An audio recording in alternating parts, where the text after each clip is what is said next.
పరిసిరి జనన వార్త చాటిరి మనమంతా జగమంతా తారవలే క్రీస్తును చాటుగా.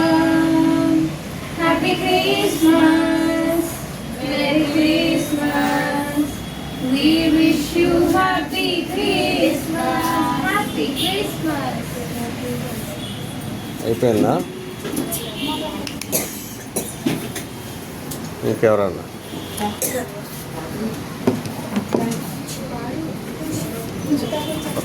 పాడు.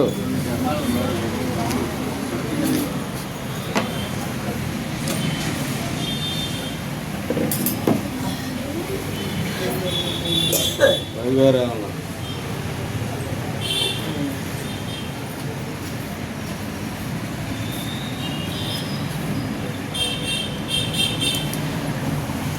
క్రిస్మస్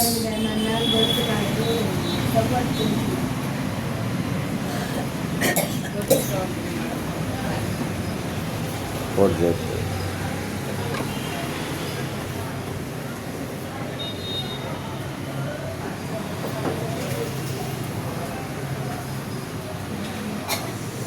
చిన్న వాక్యాలు చదువుకుందాం. మరి క్రిస్మస్ సందర్భంగా దేవుడు మనతో మరి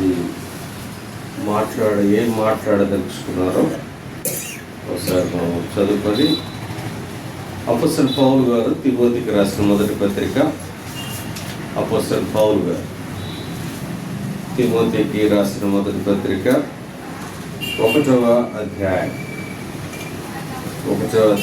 15వ వచనం అందరం కలిసి చదువుతాం.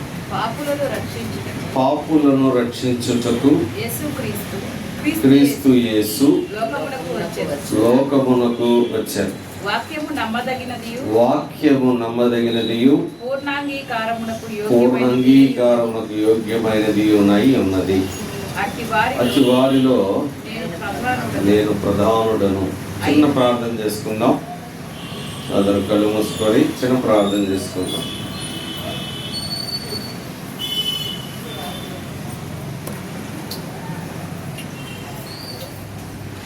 పరిశుద్ధుడైన దేవా, అద్భుతమైన తండ్రి, మీకు వందనాలయ్యా. 2024 క్రిస్మస్ దినం నుండి ఇప్పటి వరకు నా ప్రభువా మీరు మమ్మల్ని భద్రపరిచి మాకు కావాల్సిన సమస్తమును సమకూర్చి మమ్మలను ఆదరించి అయా మమ్మలను బలపరిచి మరి సజీవులుగా ఉంచి ఈ సమయంలో నా తండ్రి ఈ జన్మదినాన్ని పురస్కరించుకొని అయ్యా కొంత సమయం మిమ్మల్ని ఆరాధించడానికి మీరు మాకు ఇచ్చిన లేఖన భాగం బట్టి మిమ్మల్ని స్తుతిస్తూ ఉన్నారు. ప్రభువా, ఈ లేఖన భాగం ద్వారా మీరు మాతో మాట్లాడండి. మీరు ఉండండి ప్రభువా. మేము నిజమైన క్రిస్మస్ ఆనందాన్ని, నిజమైన క్రిస్మస్ సంతోషాన్ని మేము పొందటానికి మీరు మాతో మాట్లాడమని మీకే స్తుతులు స్తోత్రములు చెల్లించుకుంటాం.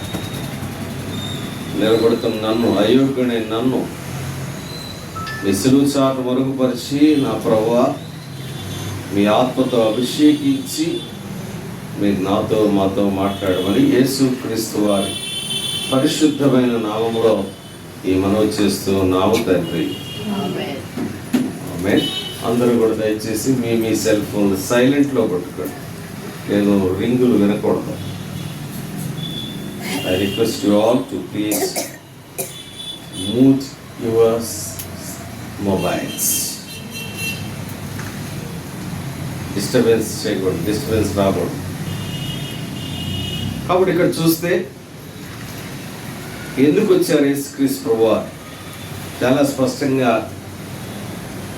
దేవుని వాక్యం అంతా మాట్లాడుతూ ఉంది. పాపులను రక్షించడం. ఇక్కడ నేను ఒక చిన్న విషయం, ఒక ప్రశ్న నేను వేయాలని ఆశపడతాను. మనకు రక్షణ లేదా? ప్రభువారు రాకముందు మనకు రక్షణ లేదా? మనం పాపులు, ఎస్, మనకు రక్షణ లేదు. ఏమైంది మన రక్షణ? ఏమైంది? ఎందుకు? ఎలా మనం పాపంలో పడ్డాం? ఎలా పడ్డాం మనం? ఆజ్ఞ అతిక్రమమే పాపం. ఒకసారి మనం గమనిస్తే ఆది కాండంలో మన ఆదిమ ప్రథమ మరి ఆ యొక్క సంతతిని మనం గమనిస్తే ఆదాము గారు అవ్వ గారిని చూస్తే వారు దేవుడు చెప్పిన ఆజ్ఞని ఏం చేశారు? మితిమీరారు లేదా అతిక్రమించారు. దేవుడు మాట చెప్పాడు, మా ఇది ఫలానా వృక్షానికి ఉన్న ఈ ఫలాన్ని మీరు తినొద్దు. ఆ తినటం ద్వారా మరి మీరు నా ఆజ్ఞను అతిక్రమించిన వారు అవుతారు. తర్వాత మీరు ఆ వాక్యం చదివితే మీరు చనిపోతారు అని కూడా ఉంది. ఇక్కడ ఆత్మీయమైన మరణం. మనమందరం జీవించే ఉన్నాం, కానీ మృతులుగా ఉన్నాం. ఎప్పుడు? దేవునికి వ్యతిరేకమైన ఆ క్రియలు, ఆ జీవితం కలిగి ఉన్నప్పుడు.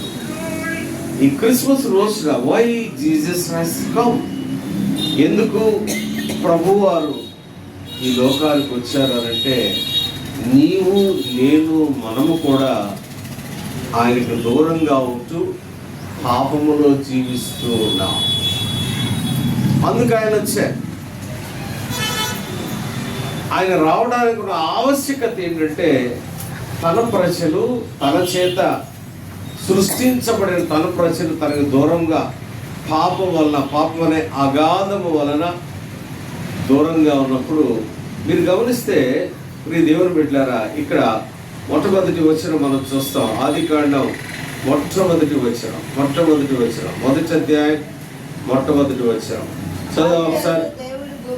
ఆది యందు దేవుడు భూమి ఆకాశములను సృజించెను, భూమి నిరాకారముగాను.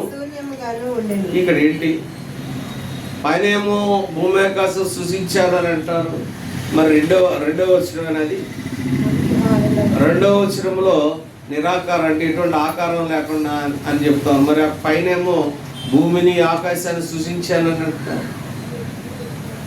ఏంటి దాని అర్థం ఏంటి చెప్పండి? దాన్ని ఎలా మనం అర్థం చేసుకోవచ్చు?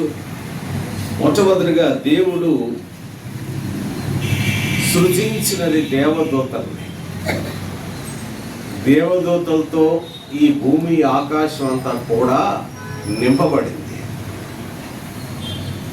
ఆ దేవదూతలతో నింపబడిన ఈ భూమి ఆకాశం, నా ప్రియమైన దేవుని బిడ్డారా, ఏమి జరిగిందయ్యా అని అంటే, వాళ్ళలో చాలా బహు అందగత్తెట, బహు అందం, బహు సౌందర్యవతి. ఎవరు? ఆ దేవదూతలు బహు సౌందర్యవతి, అది బహు సౌందర్యముగా రూపింపబడిన ఆ దేవదూత. ఎవరా దేవదూత? లూసిఫర్. శూన్యముగా ఉంది భూమి, ఆకాశం శూన్యంగా ఉంది, ఎటువంటి ఆకారం లేదు. అలా ఉన్న ఆ భూమిని ఈ లూసిఫర్ ఏమన్నాడంటే, మళ్ళా స్టార్ట్ చేసిన తర్వాత ఒక మాట అన్నాడంట, ప్రభువా ఈ భూమి మీద అధికారం అంతా నాదే, నేనే ఈ భూమికి అధిపతిని అన్నాడు. ఎవరిని కూడా నేను ఆరాధించే విధంగా, నీకు ఇష్టమైన బిడ్డగా నేను ఈ పాపం నుండి నేను ఎవరిని కూడా నేను నీ దగ్గరికి వచ్చేటట్టుగా నేను చెయ్యను అని అంటే, పిచ్చాడా, నా బిడ్డని నేను చేస్తా ఉన్నాను చూడు, నా రూపంలో చేస్తాను, నా స్వరూపంలో చేస్తాను అని ఎవరు చేశాడంటే, మొట్టమొదటిగా ఆదాముని అవను చేశాడు. కానీ ఇక్కడ చూస్తే ఆదాము అవ దేవునితో ఉన్నంత వరకు కూడా, దేవునితో సహవాసం చేసినంత వరకు కూడా అంత బాగానే ఉన్నారు. ఎప్పుడైతే దేవునితో సహవాసం చేయకుండా కొంచెం పక్కకు వెళ్ళిపోయారో వచ్చేసింది. నీ జీవితం, నా జీవితం కూడా అంతే. తామిచ్చామనుకో జ్వరపడిపోయి ఏం చేస్తుంది?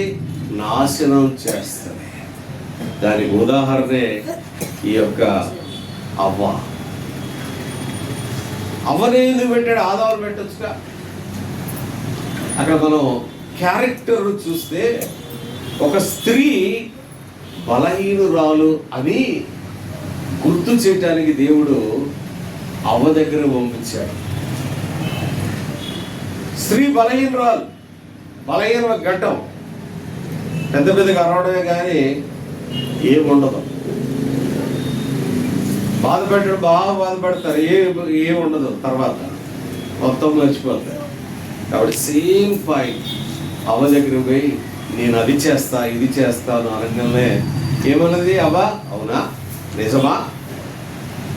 మనం ఎప్పుడైతే కుతంత్రానికి ఈ అవ్వ పడిపోయిందో సాతాను వచ్చాట, అపవాదు వచ్చాట, దేవుడి దగ్గర నవ్వాడు. చూసావా, నా స్వరూపంలో చేసుకున్నా నేను, నా మాట జవదాటరు, నా మాట జవదాటరు, నా బిడ్డలో అని అన్నావు కదా.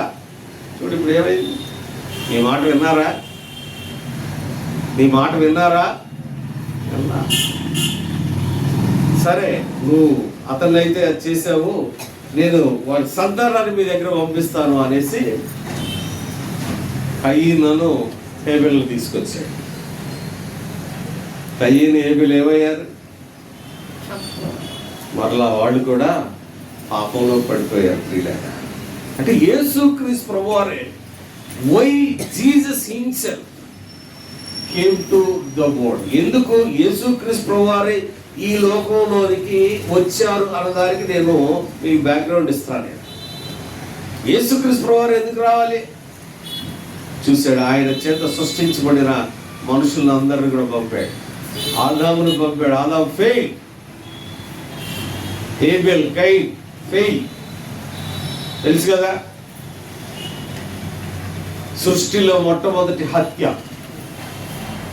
ఇద్దరు అన్నదమ్ముల మధ్య జెలసీ. ఆ జెలసీ అనేది ప్రారంభమైంది అక్కడే. తర్వాత అవసర మీరందరూ చూస్తే తర్వాత మోజెస్ని చూస్తాం, లేకపోతే అందుకంటే ముందుగా నోవాహును చూస్తాం. నోవాహు కూడా ఏం చేస్తాడు? అది కట్టిన తర్వాత అతను బలహీనుడై ఆ మత్తు మందుతో దేవునికి వ్యతిరేకంగా పనిచేస్తాడు. తర్వాత మోషే దగ్గరకు వస్తే మోషేని దేవుడు ఆ మాట అన్నాడు. ఏమన్నాడండి? మోషే మోషే నా మిక్కిలి సాత్వికుడు, నమ్మకమైన వాడు. మరి అటువంటి మోషేకి ఎందుకు కోపం వచ్చింది? చెప్పండి, ఎందుకు కోపం వచ్చింది? కొంతమంది చెబుతారు కదా, మా అబ్బాయికి అసలు కోపమే రాదండి, ఎంత సాత్వికుడో. నేను వ్యక్తి గురించి మొన్న ఈ మధ్య విన్నాను. మీకు తెలిసేవాడు శ్యామ్ గారు అని, పార్ష్ గారు, అతని గురించి ఒక అతను చెప్పు ఎంత సాత్వికుడో అని చెప్తున్నారు. మోషే సాత్వికుడే. నిజంగా ఆ సాత్వికత్వం లేకపోతే ఆ ప్రజల్ని ఐగుప్తు నుండి తీసుకొచ్చేవాడు కాదు. తీసుకొచ్చిన తర్వాత ఎంతగా వాళ్ళు ఆ మోషేని వాళ్ళు ఎంతగా హెరాస్ చేశారో మీకు అందరికీ తెలుసు. ఒక ఉదాహరణ చెప్దాం. ఒక ఉదాహరణ, మోషేని ఇజ్రాయెల్ ప్రజలు ఐగుప్తు నుండి తీసుకొచ్చిన తర్వాత ఒకే ఒక ఉదాహరణ మనం చూసుకుంటే, మాకు ఆకలితో మమ్మల్ని చంపి అక్కడ సమాధులు ఇవ్వనట్లు ఇక్కడ తీసుకొచ్చావా? చూసారా, అసలు ఆగలే ఒక పరిస్థితి. మనిషి తనకి కంఫర్ట్ ఇవ్వకపోతే అస్సలు ఆగలే. అయిపోయింది, మోషే ఫెయిల్. తర్వాత మనకు బాగా తెలిసిన వ్యక్తి డేవిడ్, దావీదు మహారాజు. దావీదు మహారాజు గారు పాపం చేయకుండా ఉన్నాడా? పాపం చేశాడు. తర్వాత పక్కన మనం చూస్తే కొడుకు సలోమోన్, ఎన్ని తప్పులు, భయంకరమైన తప్పులు. అలానే అంతకంటే ముందుగా న్యాయాధిపతుల గ్రంథాల్లో మనకి ఒక వ్యక్తిని చూస్తాం. ఎవరు? శాంసన్ ఫెయిల్.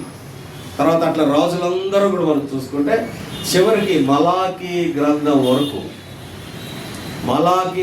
వరకు ఎప్పుడైతే ఫెయిల్ అయ్యాడో అక్కడికి పోయి దేవుని దగ్గరికి పోయి ఒక వెటకారపు నవ్వు నవ్వేవాడట సాతాను. చూసావా, ఏదో పెద్ద అనుకున్నావు కదా, చూడు దావీదు హృదయాంచరుడు అన్నావుగా, మరి ఏమైంది హృదయం? ఎందుకు పాపం చేశాడు చూసావా అని అన్నప్పుడు అందరినీ ప్రవక్తల్ని, ఇర్మియాని, ఏలియాని, ఎలీషా అని, దానియేల్ని, తర్వాత అట్లానే మనకు హబక్కూకుని, తర్వాత హగ్గైని, ఇట్లా ప్రవక్తలందరూ కూడా పంపించినా కానీ ఏదో ఒక విషయంలో వాళ్ళు ఏం చేశారు? పాపము చేసి వాడికి దాచిపోయారు. ఇంకా తప్పదు, ఏం చేయాలి నేను అని వాళ్ళు నిర్ణయించుకొని ఆ ముగ్గురు కూడా నేను పెడతాను. ఆ విషయం వాడికి తెలియదు. అపవాది అనుకున్నాడు యేసుక్రీస్తు ప్రభువు కూడా మనిషే కదా, నేను ఏదో విధంగా దాన్ని టెంప్ట్ చేస్తే తప్పు చేస్తారులే అని అనుకున్నాడు. టెంప్ట్ చేశాడా సాతాను? ఎప్పుడు చేశాడు కదా? ఎప్పుడైనా మీరు గుర్తుంచుకోండి, మనం బలహీనముగా ఉన్నప్పుడే మనకి సాతాను మనల్ని అటాక్ చేస్తాడు. మానసికమైన, శారీరకమైన బలహీనతలో ఉన్నప్పుడు మనల్ని అటాక్ చేస్తాడు. అదే స్ట్రాటజీ ఫాలో అయ్యాడు స్ట్రాటజీ, కానీ ఫెయిల్. జీసస్ క్రైస్ట్ విషయంలో ఫెయిల్ అయిపోయాడు. మిగతా వాళ్ళందరూ కూడా నిజంగా వాడి స్ట్రాటజీ పడిపోయి వాడు సక్సెస్ అయ్యాడు. బట్ వేరే జీసస్ క్రైస్ట్ విషయంలో తను ఫెయిల్ అయిపోయాడు. అప్పుడు అర్థమైంది వాడికి, ఓహో నాకేదో వచ్చింది. వణికిపోయాడట యేసుక్రీస్తు ప్రభువాని చూసి వణికిపోయాడట. అప్పుడు అర్థమైంది. ఇక్కడ మనం చూస్తే యేసుక్రీస్తు ప్రభువారు మనిషిగా, మనుష్య రూపంలో దేవుడు రావడానికి ఉన్న ఆవశ్యకత ఏంటంటే ఇప్పుడు చూసాం. ఆయన చేత తయారు చేయబడిన ప్రతి మనిషి కూడా బలహీనుడై పాపానికి దాసులయ్యాడు. అందువల్లనే పాపము లేని ఆయన, తప్పు చేయని ఆయన, అపరాధము చేయని ఆయన అన్ని సమస్తమును విడిచిపెట్టి ఎలా వచ్చాడండి? పాపులను రక్షించుటకు.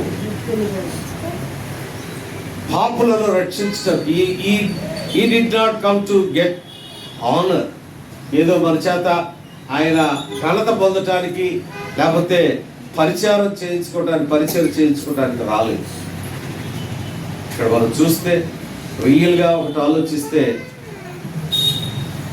This season a reason is nothing but is going to die. అది రీజన్. ఆయన ఎందుకు వచ్చాడంటే ఆయన చనిపోవడానికి వచ్చాడు. ఎందుకు జన్మించాడంటే యేసుక్రీస్తు వారు చనిపోవటానికి వచ్చారు. ఆయన చనిపోతేనే మనకు రక్షణ, ఆయన విడిచిపెడితేనే మనకు రక్షణ, ఆయన సమస్తం త్యాగం చేస్తేనే మనకు రక్షణ. అప్రియమైన దేవుడు పెట్టారు. ఇక్కడ మనం గమనిస్తే ఇక్కడ రెండు విషయాలు మనం చూస్తే, పాపులను రక్షించుటకు క్రీస్తు యేసు లోకమునకు వచ్చాడు. ఇది నిజమేనా? ఇది నమ్మొచ్చా? చారిత్రకమైన ఆధారాలకు వెళ్ళటానికి ప్రయత్నం చేస్తాను. ప్రియమైన దేవుని బిడ్డలారా, క్రీస్తు యేసు ప్రభువారు ఈ లోకానికి వచ్చాడు అనడానికి కొన్ని రుజువులు, కొన్ని సాక్ష్యాలు ఉన్నాయి. ఆ సాక్ష్యాల గురించి మనం ధ్యానం చేయడానికి ప్రయత్నం చేస్తాం. ప్రతి క్రిస్మస్లో మనం వింటూ ఉంటాం. కొంచెం ఒక వేరే కోణంలో ఈ క్రిస్మస్ మనము ఆ కృపని, క్రిస్మస్ యొక్క ఆనందాన్ని మనం పొందడానికి ప్రయత్నం చేస్తాం. మొట్టమొదటి సాక్ష్యం నేనేమంటా అంటే బైబిల్. అట్లా బైబిల్ 1400 సంవత్సరంలో ఇంగ్లాండ్ని ఒక అతను పరిపాలిస్తూ ఉన్నాడు. ఎవరంటే, మీరు ఎప్పుడైనా గమనించారా? బైబిల్లో కింగ్ జేమ్స్ వర్షన్ అని, KJV. ఇంగ్లీష్ బైబిల్లో KJV అని ఉంటుంది. King James version. ఈ కింగ్ జేమ్స్ యొక్క తండ్రి పేరు ఏంటంటే హెన్రీ VIII. మనకి రాజుల సంగతి తెలుసు. ఇంగ్లాండ్లో రాణులు పరిపాలించారు. మన భారతదేశంలో కూడా 1858లో చూస్తే విక్టోరియా ప్రొక్లమేషన్ అని, విక్టోరియా దాన్ని ఏమంటాం, ఆమె యొక్క ఏదంటాం ప్రొక్లమేషన్, ఆమె 1857 రివోల్ట్ అయిపోయిన తర్వాత ఆమె ఏం చేసిందంటే భారతదేశాన్ని పూర్తిగా ఆక్యుపై చేస్తుంది. కాబట్టి we know that there are rulers in England. ఇంగ్లాండ్లో రాజులు పరిపాలన, ఇప్పటికి కూడా రాజు ఉన్నాడు, ఒక ప్రిన్స్. ఎవరండి ఇప్పుడున్న రాజు పేరేంటి? చార్లెస్. విక్టోరియా రాణి ఆమె చనిపోయిన తర్వాత అతనే 2 years బ్యాక్ రాజుగా పట్టాభిషేకం పొందాడు. అక్కడ మనలాగానే ఏంటంటే ఇక్కడ మనకి లోక్సభలో 2 సభలు ఉంటాయి. ఏంటవి? ఒకటి రాజ్యసభ, శాసనసభ. ఓకే, రాజ్యసభలో హౌస్ ఆఫ్, దాన్నే అక్కడ హౌస్ ఆఫ్ లార్డ్స్ అంటారు, ఇంకో సభని హౌస్ ఆఫ్ కామన్స్ అంటారు, లోక్సభని.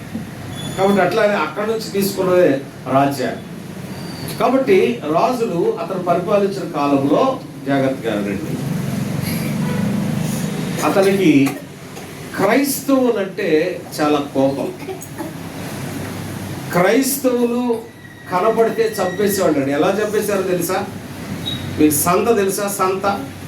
సంత ఎప్పుడైనా వెళ్ళారా? ఏం జరుగుతుంది అక్కడ? ఒక చోట అన్ని అమ్ముతా ఉంటారు. అంటే is a place of gathering. ఎక్కువ మంది ఉంటారు అక్కడ. ప్రతిరోజు ఒక ఏరియాలో సంత జరుగుతూ ఉంటుంది. ఎవరైతే క్రైస్తవులు వీళ్ళు క్రీస్తుని పూజిస్తూ ఉన్నారు, వీళ్ళు క్రీస్తుని దేవుడిగా ఆరాధిస్తూ వాళ్ళందరినీ తీసుకొచ్చి అక్కడ వాళ్ళ బహిరంగంగా కాల్చేసేవాడు. బహిరంగంగా కాల్చేసేవాడు. ఎవరిని? ఇక్కడ లేదు ఎవరు కూడా. ఎక్కడున్నారు అందరూ? మనసు ఏడో ఉంది, అందరు ఇక్కడ లేరు. ఎవరిని? క్రైస్తవులే. ఒకసారి ఆలోచించండి, మనం కూడా అక్కడ ఉన్నాం అనుకోండి, ఇంగ్లాండ్లో ఆ టైంలో మనం ఏమైపోయేవాళ్ళం? ఇప్పటివరకు చనిపోయేవాళ్ళం. కానీ ఇక్కడ చూస్తే ఇప్పుడు దేవుడు పెట్టారా, ఆ హెన్రీ 8th ఆ టైంలో అలా చేస్తూ ఉంటే ఒకతను విలియం టిండేల్ అనే అతను ఆదిమ, మీరు బైబిల్లో చూస్తే ఒకసారి చూడండి, మొట్టమొదటి పేజ్ చూడండి. ఇది పరిశుద్ధ గ్రంథం అని ఉందా పేరు? ఇది ఆదిమ హెబ్రీ గ్రీకు భాషలో నుండి భాషాంతరము చేయబడినది. ఇంకా ముందు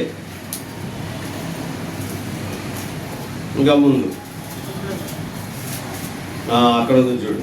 ఇది ఆదిమ హెబ్రీ గ్రీకు భాషల్లో నుండి, అంటే ఏం చేస్తాం? భాషాంతరం అంటే ట్రాన్స్లేట్ చేస్తాం కదా, తర్జుమా చేయబడింది. ఈ విలియం టిండేల్ అనే వ్యక్తి అక్కడ నేను ట్రాన్స్లేట్ చేస్తానంటే అతను అక్కడ వచ్చలేదంట. అతను జర్మనీకి వెళ్ళి ఒక 30 బైబుల్స్ని ట్రాన్స్లేట్ చేశాడు. 30 బైబుల్స్ ట్రాన్స్లేట్ చేస్తే ఆ 30 బైబుల్ని తీసుకొచ్చి ఒక 30 ఫ్యామిలీస్కి ఇచ్చాడు. ఎవరు అప్పుడు రాజు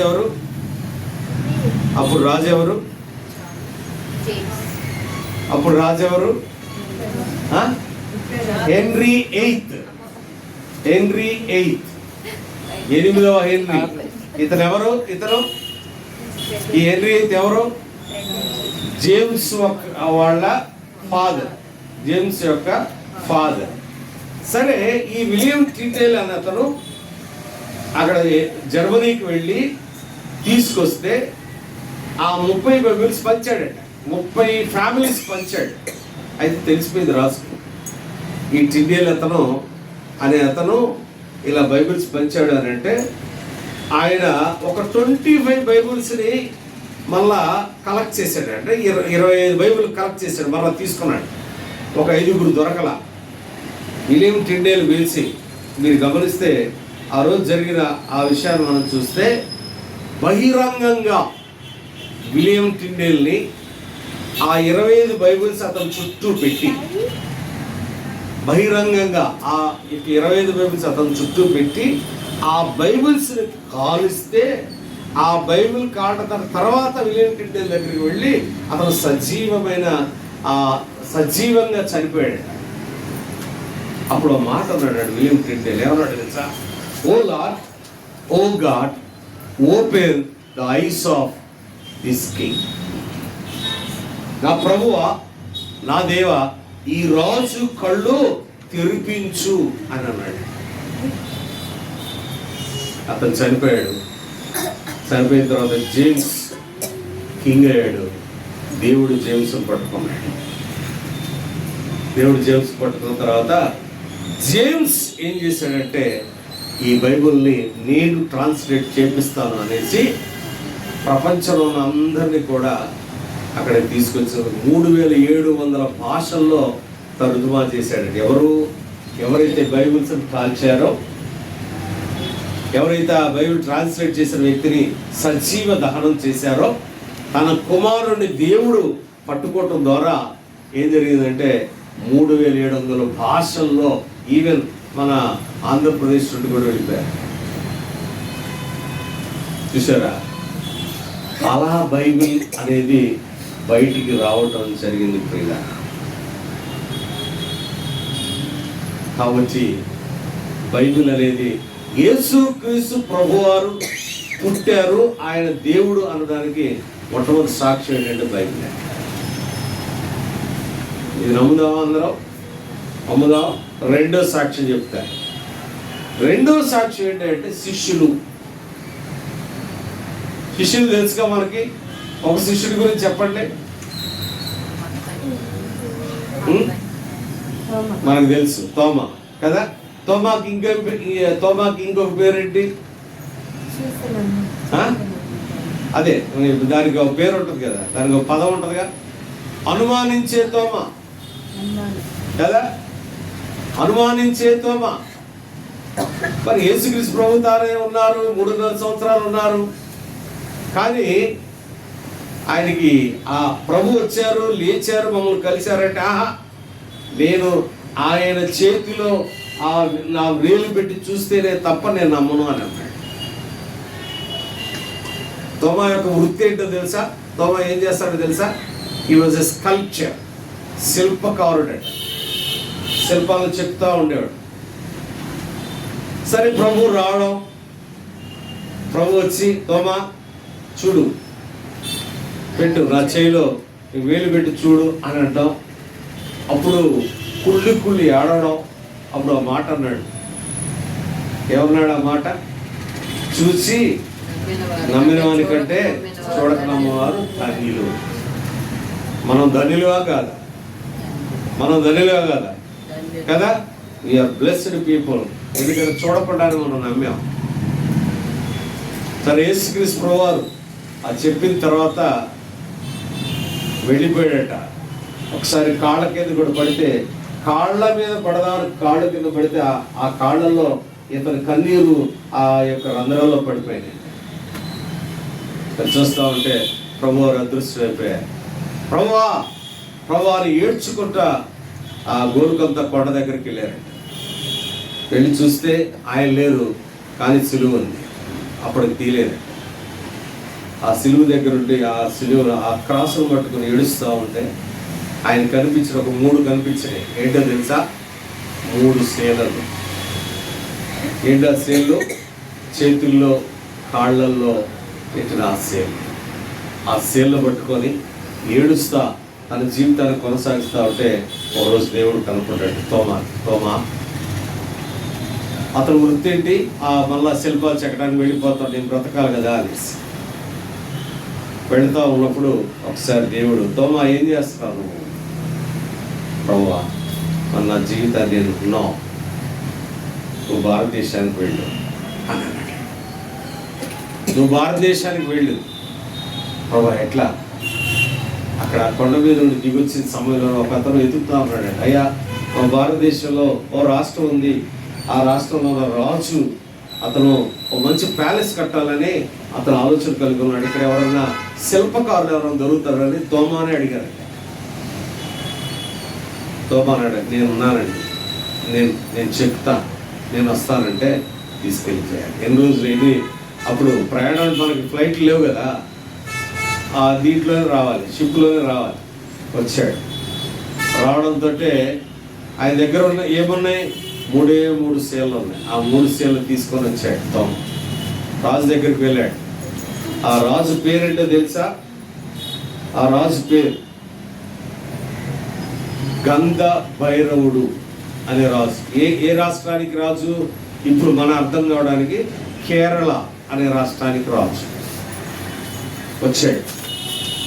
వచ్చిన తర్వాత, అయ్యా ఇట్లా నేను పెద్ద ప్యాలెస్ కట్టాలనుకుంటున్నాను, మరి నన్ను చెప్పగలరు? తప్పకుండా చేస్తానండి అని. చేస్తానంటే మంచి మంచి బహుమతులు ఇచ్చి తర్వాత బంగారు కాయిన్స్ ఇచ్చారట. బంగారు కాయిన్స్ ఇవ్వడంతో బయటకు వచ్చేసరికి ఒక పేద స్త్రీ, అయ్యా నాకు ఆకలేస్తుంది, నీ దగ్గర ఉండి ఏదైనా పెడతారా అని అంటే ఒక కాయిన్ ఇచ్చాడు. ఇవన్నీ జరిగిందండి. ఇదంతా ఈ కథ కాదు, ఇది చాలా ట్రూ.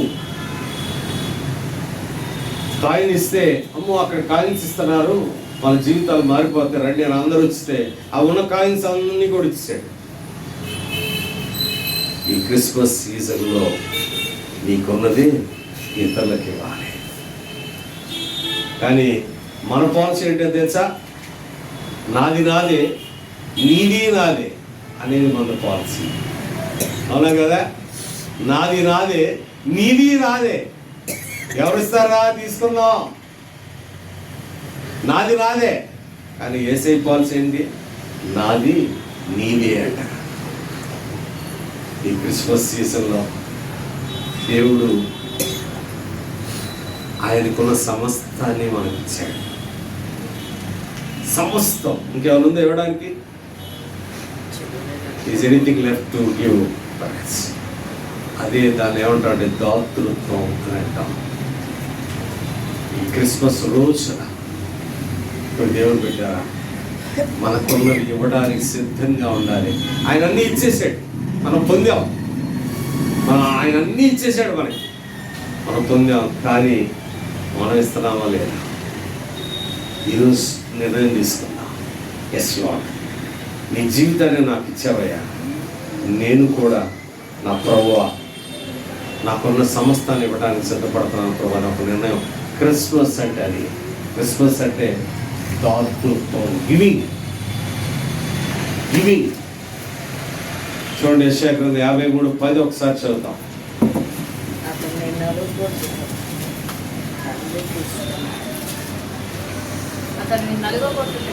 అతని నలుగొట్టుటకు యెహోవాకు ఇష్టమాయెను. ఎవరు నలుగొట్టడానికి?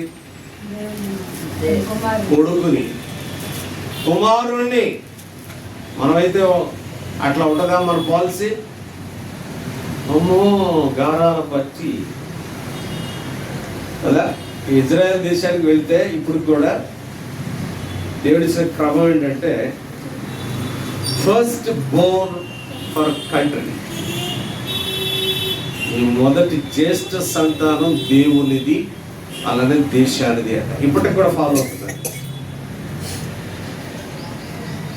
కానీ మన భారతదేశంలో జ్యేష్ఠ పుత్రుడు కదా, వాడిని ఎన్ని సంవత్సరాలు బతికించారు, అన్ని సంవత్సరాలు పోషిస్తానే ఉంటాం, వాడికి ఒక బతికియం కదా. ఎలా బాబు నువ్వు నీ పనులు చూసుకోవాలంటే వెస్టర్న్ కంట్రీస్కి మనకి తేడా ఏంటంటే మనం అతి ప్రేమ కదా, కానీ అక్కడ ఉండదు. ఏజ్ వచ్చింది 12 years 13 years you go away from do your business అని అంటాం, ఒకటే మాట. అందుకని వాడు సెటిల్ అవుతాడు, మనం సెటిల్ అవ్వం. కానీ ఇజ్రాయెల్ యొక్క వారి యొక్క ఆ సాంప్రదాయాన్ని చూస్తే ఖచ్చితంగా ప్రతి ఒక్కళ్ళు కూడా దేవునికి ఇవ్వవలసిందే. మీకు నిర్గమకాండం, లేవికాండం, దిగ్విజయకాండం చూస్తే ప్రథమ ఫలం, ప్రథమ సంతానం, ప్రథమ పంట అన్నీ దేవుడివే. అలా వస్తా ఉన్నప్పుడు భారతదేశంలో దేవుడు పెట్టారా, మరి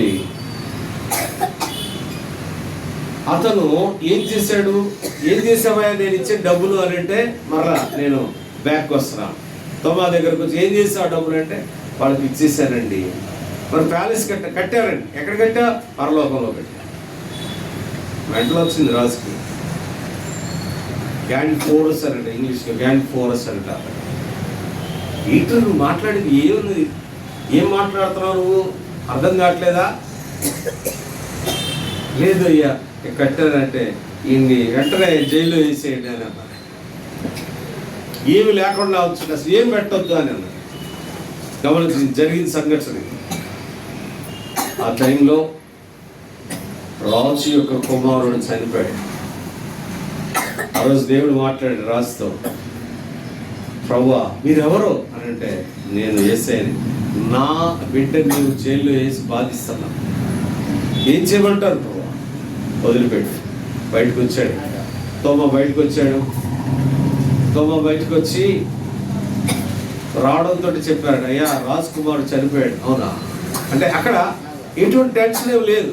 when the people anointed by Holy Spirit, పరిశుద్ధాత్మతో అభిషేకించబడినప్పుడు టెన్షన్స్ ఉండవు. పరిశుద్ధాత్మ లేకపోతేనే టెన్షన్. ఏం జరిగినా టెన్షనే మనకి, ఏం జరిగినా టెన్షనే. అర్థమైందా? ఏం జరిగినా టెన్షనే. సో రాజు కుమారుడు చనిపోయాడు తినడంతో వెళ్ళిపోయి తోమ కుమారుడి దగ్గరికి పోయి ప్రార్థన చేస్తే అతను బ్రతికాడు. తోమ బ్రతికాడు. The first believer in India was prince of Calicut. Kerala రాష్ట్రం ఆ రాజు యొక్క కుమారుడే దేవుడిని నమ్ముకున్నాడు. మొట్టమొదటి ఇండియాలో మొట్టమొదటి విశ్వాసి, మొట్టమొదటి విశ్వాసి, మొట్టమొదటి క్రైస్తవుడు ఎవరు? మొట్టమొదటి క్రైస్తవుడు ఎవరు? ఇండియాకి వచ్చిన మొట్టమొదటి క్రైస్తవుడు ఎవరు? Thomas, Saint Thomas. మొట్టమొదటి విశ్వాసి ఏమో ఆ రాజు యొక్క కుమారుడు. ఆ రాజు యొక్క కుమారుడు. ఇంకొకసారి ఆలోచించండి, రాజు కుమారుడే ఆటోమేటిక్గా విశ్వాసి అయితే ఇంకా ఏమైనా అడ్డం ఏమైనా ఉంటుందా? ఏముండదుగా, వెళ్ళిపోతా ఉన్నారు. తోమ, తర్వాత తన శిష్యుడు, తర్వాత రాజు కుమార్ వెళ్తూ ఉంటే ఒకసారి ఫస్ట్ టైం ఇండియాలో జరిగిన మీకు ఆ యొక్క కన్వర్షన్స్ చెప్తున్నాను. వాళ్ళు వెళ్తా ఉంటే సముద్ర తీరంలో వీళ్ళు మన సహోదరులు కదా, ఎవరు? ద ఫస్ట్ క్రోనాలజీలో ఉన్న ఫస్ట్ వాళ్ళు ఎవరు? బ్రాహ్మిన్స్.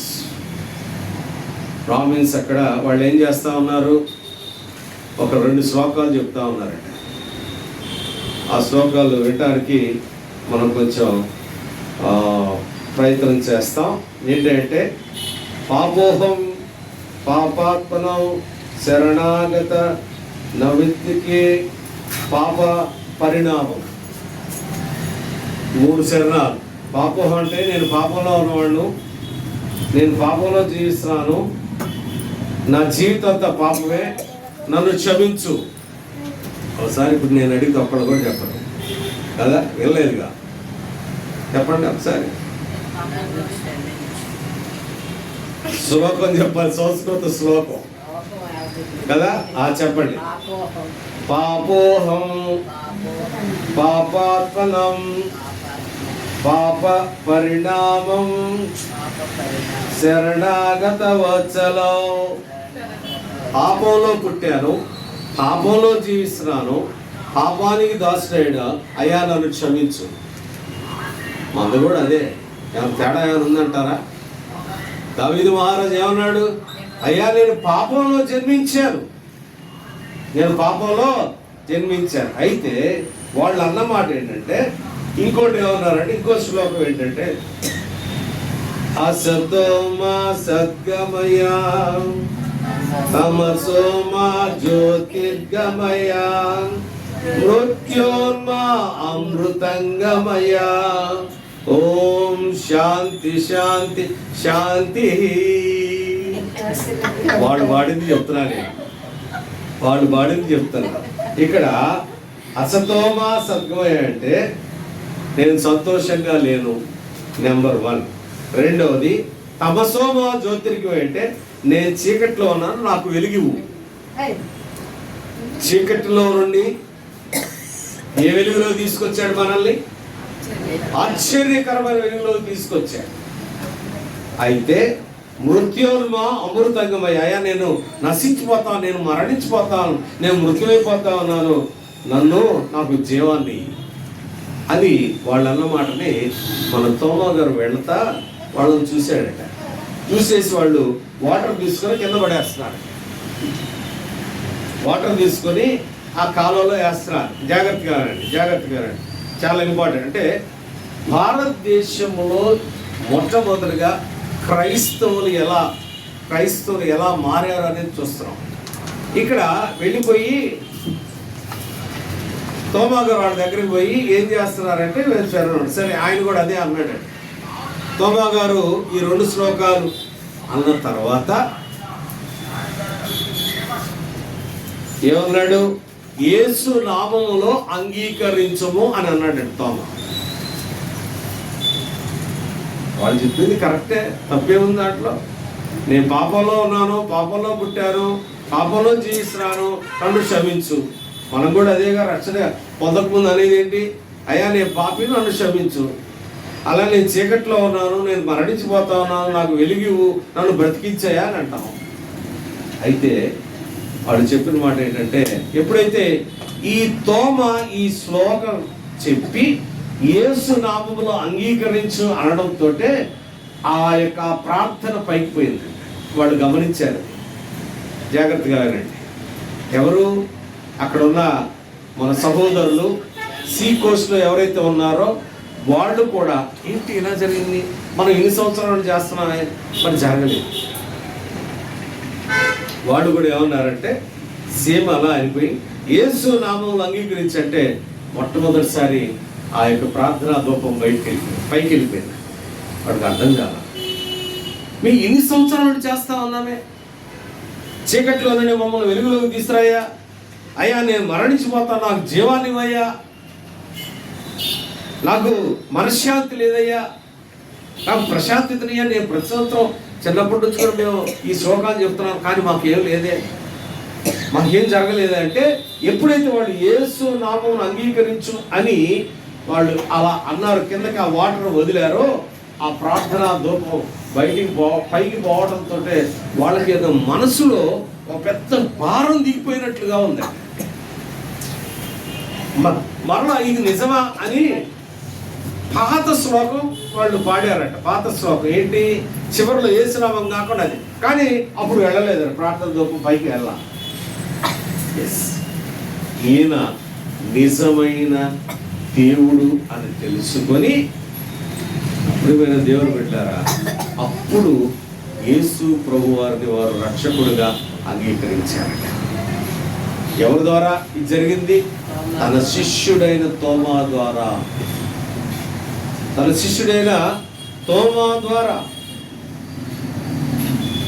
ఇంకా అలాగైతే అప్పుడు ఇంకా మారిపోతున్నారట అందరూ కూడా. మీరు చూస్తే కేరళ అంతా కూడా క్రిస్టియన్స్, ఆ క్రిస్టియన్స్ అంతా కూడా బ్రాహ్మిన్స్. కేరళ బ్రాహ్మిన్స్ అంతా క్రిస్టియన్స్. అక్కడ మనలో ఉంటారు కానీ తక్కువ.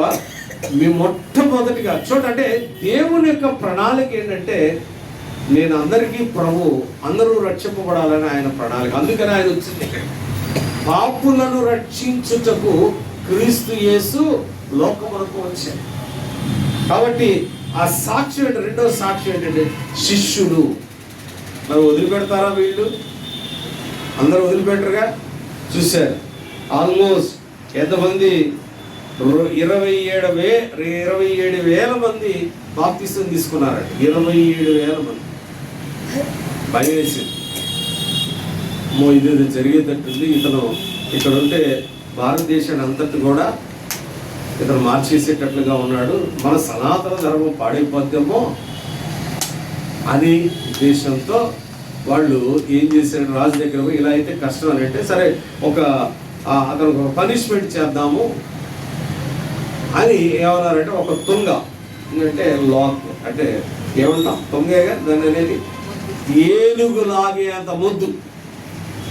ఏనుగులాగేంత ముద్దట కట్టేసి, నువ్వు గనక దీన్ని లాగితే, పచ్చి లాగితే మేము నమ్ముతాం అన్నారు. మేము నమ్ముతాం. ఏనుగులాగా. ఒక మనిషి లాగుతాడా చెప్పండి? కానీ ఈజీగా దేవుడు ఆ కృపనిచ్చి ఈజీగా లాగితే అక్కడ ఉన్న వాళ్ళందరూ కూడా బాప్తిసం తీసుకున్నారు. 4 రాష్ట్రాలు తిరిగాడు. కర్ణాటక, తమిళనాడు, ఆంధ్రప్రదేశ్, అట్లానే కేరళ. ఆంధ్రప్రదేశ్ నెల్లూరుకు వచ్చాడు. మీరు ఎక్కడైనా చర్చెస్ చూస్తే మర్తోమ దేవాలయం అని అంటే ఇతని పేరు మీద కట్టిన దేవాలయం అని. మర్తోమ అంటే మార్టిన్ తోమ అని అర్థం, హతసాక్షి. కాబట్టి ఇక్కడ మనం చూస్తే మీకు తెలుసు, ఒక చోట ప్రేయర్ చేసుకుంటా ఉంటే ఎలా చనిపోయాడు తోమ? ప్రేయర్ చేస్తా ఉంటే, కొండ మీద పోయి ప్రార్థన చేస్తా ఉంటే బళ్ళెని తీసుకొచ్చి పొడిస్తే, ఇక్కడ పొడిస్తే బయటకు వచ్చేసింది. అప్పుడు ఆయన చనిపోయిన తర్వాత ఆయన బాడీని, అది ఇంగ్లాండ్ వాళ్ళు మన దేశానికి వచ్చిన తర్వాత, రూలింగ్లోకి వచ్చిన తర్వాత ఆయన బాడీని, ఆయన ఎముకల్ని తీసుకుని వెళ్ళిపోయి, కొన్ని ఎముకలు మీరు వెళ్ళే ఉంటారు, సెయింట్ థామస్ మౌంట్ అని ఉంటుంది. వెళ్ళారా ఎవరన్నా? పైకి వెళ్ళలేదా? పైన చర్చ్ ఉంటుంది తెలుసా? వెళ్ళలేదు. ఆ చర్చిలో నేను వెళ్ళినప్పుడు ఒక 3 ఎముకలు ఉన్నాయి. ఆయన పక్కన మన సప్రసాదం ఉంటుంది కదా, పక్కన ఉంటుంది కదా, దాంట్లో ఉన్నాయి. ఇప్పుడు మరి ఉన్నాయో లేవో తెలియదు. కాబట్టి ఈ శిష్యులందరి బాడీస్ అన్ని కలెక్ట్ చేసి రోమ్లో, వాటికన్ సిటీలో ఉన్నాయట ఇప్పటికీ. అది సాక్ష్యం. రెండవ సాక్ష్యం అది. మొదటిది ఏంటి? బైబిల్. ఎవరు? క్రీస్తు ప్రభు ఆయన పాపును రక్షించడానికి వచ్చాడు అన్నదానికి సాక్ష్యం ఏంటంటే బైబిల్. రెండవది శిష్యులు. మూడోది ఎవరు చెప్పండి? మూడో సాక్ష్యం ఏంటి? వస్తా నువ్వు అన్నది కూడా కరెక్టే, నేను వస్తా, అక్కడికి కూడా వస్తా. మూడో సాక్ష్యం ఏంటి? చర్చ్, సంఘం. సంఘమే సాక్ష్యం. ఆ సంఘం ఎలా దేవుడు చూస్తా ఒకసారి మత్తయి శుభవార్త 16వ అధ్యాయం 18వ వచనం. మత్తయి శుభవార్త 16వ అధ్యాయం 18వ వచనం. మరియు నీవు పేతురువు, ఈ బండ మీద నా సంఘమును కట్టుదును. ఎక్కడ? పేతురు. క్రీస్తు అనే బండ మీద సంఘం అనేది కట్టబడింది. అదే సాక్ష్యం. 4వ సాక్ష్యం ఏంటి? నేను కట్ చేస్తున్నాను. 4వ సాక్ష్యం చెప్పండి. నేనే, మనమే, నేనే అని అందాం అందరం కూడా. నా ప్రభువు నా కొరకు నన్ను రక్షించడానికి వచ్చాడు అన్నదానికి సాక్ష్యం నేనే. నేనంటే మీరే. ఒకసారి అందరూ అందాం, నేనే. Yes, I'm the witness. మీకు తెలుసు, రక్షించబడక ముందు మన పరిస్థితి ఎలా ఉందో, ఇప్పుడు ఎలా ఉందా? చివరిది చూస్తే టైం లేదు, కట్ చేస్తున్నాను. పరిశుద్ధాత్ముడు. ఓ మనస్సాక్షి ఒకటి ఉంటుంది మనకి తెలుసా? తప్పు చేస్తా ఉన్నప్పుడు మనల్ని హెచ్చరిస్తూ ఉంటుంది మనస్సాక్షి. ఎప్పుడైనా హెచ్చరించిందా ఎవరైనా? కదా. మనస్సాక్షి అంటే పరిశుద్ధాత్మ దేవుడే. ఒకవేళ మనం రక్షించబడకుండా ఉంటే మనస్సాక్షి మనం హెచ్చరించడానికి పట్టించుకోం, ఆయన మాట్లాడుతూ ఉంటుంది. కానీ దేవుడు మనల్ని ఎప్పుడు కూడా ఆయన ఆత్మ ద్వారా మనల్ని సంధిస్తూ ఉంటాడు. కాబట్టి 5 చాలు, చాలా ఉన్నాయి, తర్వాత చూద్దాం. కాబట్టి ఇక్కడ చూస్తే పరిశుద్ధాత్మ దేవుడు. ఎన్నండి సాక్షులు? ఎన్ని సాక్ష్యాలు ఉన్నాయి? ఏమేంటి? బైబిల్. రెండవది శిష్యులు. మూడవది సంఘం. 4 నేనే. 5 పరిశుద్ధాత్మ దేవుడు. ఇంతకంటే ఏం కావాలి? ఆయన మనం రక్షించడానికి వచ్చాడంటారు. ఎందుకంటే సాక్ష్యం కావాలా? ఇంకో సాక్ష్యం చెప్పరా? మీ ఇద్దరికి చారిత్రకమైన ఆధారం ఏంటంటే, time has divided on the base of Jesus, life of Jesus Christ. కాలము ఆయన వలన విభజించబడింది. ఒక వ్యక్తి పుట్టాడు అనంటే ఏం చేయాలి? He was influence the society. ప్రభావితం చేయాలి. చాలా మంది పుడతారు, చాలా మంది చనిపోతారు. యేసుక్రీస్తు వారి యొక్క ఆ జీవితాన్ని చూస్తే ఆయన జన్మే ఒక ఆశ్చర్యమే కాదంటారా? బయోలాజికల్ ఇంటర్ కోర్స్ లేకుండా దేవుని యొక్క ఆత్మ ద్వారా మరి దేవుడు జన్మించడం అనేది ఈ రోజు దాన్నే మనం జ్ఞాపకం చేసుకుంటాం. ఎందుకు వచ్చాడండి ఆయన? ఎందుకు వచ్చాడు?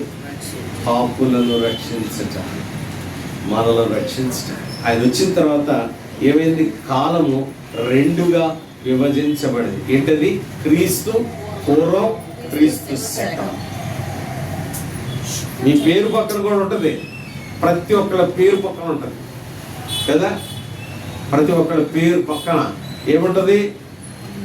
అలానా కోటేశ్వరరావు 1975 ADE అన్నాడు. అంటే ఆ సంవత్సరంలో పుట్టారు అని. పక్కన ఏడి ఏంటంటే ఆయన శకం, క్రీస్తు శకం. వీళ్ళందరూ కూడా క్రీస్తు పూర్వం. ఎవరు? తోమా కాదు, ఇక్కడ మనకి ఎలీషా కానీ, ఏలియా కానీ, తర్వాత మోజెస్ కానీ, వాళ్ళందరూ కూడా ఏంటి? క్రీస్తు పూర్వం. ఏస్కేలు, ఇర్మియా, దానియేలు, వీళ్ళందరూ కూడా ఏంటంటే నెహెమియా, రైట్. కాబట్టి వీళ్ళందరూ కూడా ఏంటంటే క్రీస్తు పూర్వం, మనము క్రీస్తు శకం. కాబట్టి క్రిస్మస్ రోజున ఆయన యొక్క రక్షించడానికి వచ్చాడు అని మనం రుజువులు, మనం సాక్ష్యాలు తీసుకున్నాం. మనం ఏం చేయాలో ఒక 2 నిమిషాల నుంచి క్లోజ్ చేస్తాం. చూడండి, ఇప్పుడు మనం యూజువల్గా మనం చదువుకునే భాగమే లూకా శుభవార్త 2వ అధ్యాయం. లూకా శుభవార్త 2వ అధ్యాయం 8 నుండి 14 వరకు చదువుతాం. ఆ దేశంలో చదవండి, చదవగలిగిన వాళ్ళు పైకి చదవండి. చదవమా అభినయ, చదువు. ఆ దేశంలో పొలంలో ఉండి రాత్రి వేళ తమ మందను కాచుకొని చుండగా ప్రభువు దూత వారి యొద్దకు వచ్చి పిలిచెను. ప్రభువు మహిమ వారి చుట్టూ ప్రకాశించినందున వారు మిక్కిలి భయపడి అమలు చదవాలి. 10వ వచనం చదువు.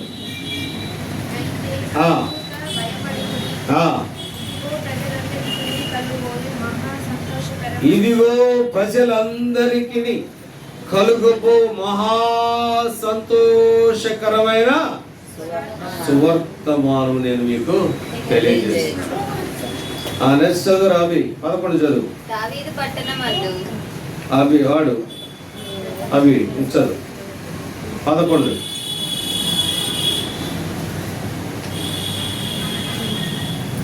దావీదు పట్టణమందు నేడు రక్షకుడు మీ కొరకు కూర్చున్నాడు. ఈయన రైట్.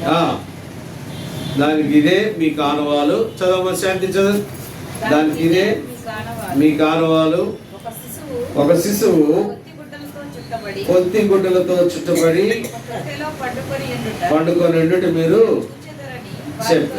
13 పెద్ద శాంతి చదువు. వెంటనే పరలోక సైన్య సమూహము సర్వోన్నతమైన స్థలములలో దేవునికి మహిమయు ఆయనకిష్టులైన మనుషులకు భూమి మీద సమాధానము కలుగును గాక. దీంట్లోనే మొత్తం అయిపోయింది. మొట్టమొదటి విషయాన్ని మనం గమనిస్తే, మొట్టమొదటిగా దేవుడు ఎవరికి ఈ శుభవార్త చెప్పాడు? ఎవరికి చెప్పాడు? గొల్లలో. వాళ్ళు ఎవరు? ఆ సమయంలో తృణీకరించబడిన వారు. They are not recognised by the society, they are neglected people. తృణీకరించబడిన వారికి దేవుడు ఆయన యొక్క జన్మదినం గురించి మొట్టమొదటిగా చెప్పడానికి కారణం ఏంటి చెప్పండి? ఎందుకు చెప్పాడు? రాజుకు ఏ రోజు రాజుకు చెప్పొచ్చు కదా, లేకపోతే ప్యాలెస్లో చెప్పొచ్చు కదా, లేకపోతే ఇంకా పెద్ద పెద్ద వాళ్ళు ఉన్నారు, శాస్త్రులు ఉన్నారు, పరిచయులు ఉన్నారు, వాళ్ళకి చెప్పొచ్చు కదా. ఎందుకు చెప్పాడు? దేవుడు ఆయన దృష్టిలో అందరూ సమానమే. తృణీకరించబడేవారు లేకపోతే పెద్దవాళ్ళు చిన్నవాళ్ళు అనేది లేదు, అందరూ సమానం. ఎవరినైనా కానీ నేను ఎన్నుకుంటాను.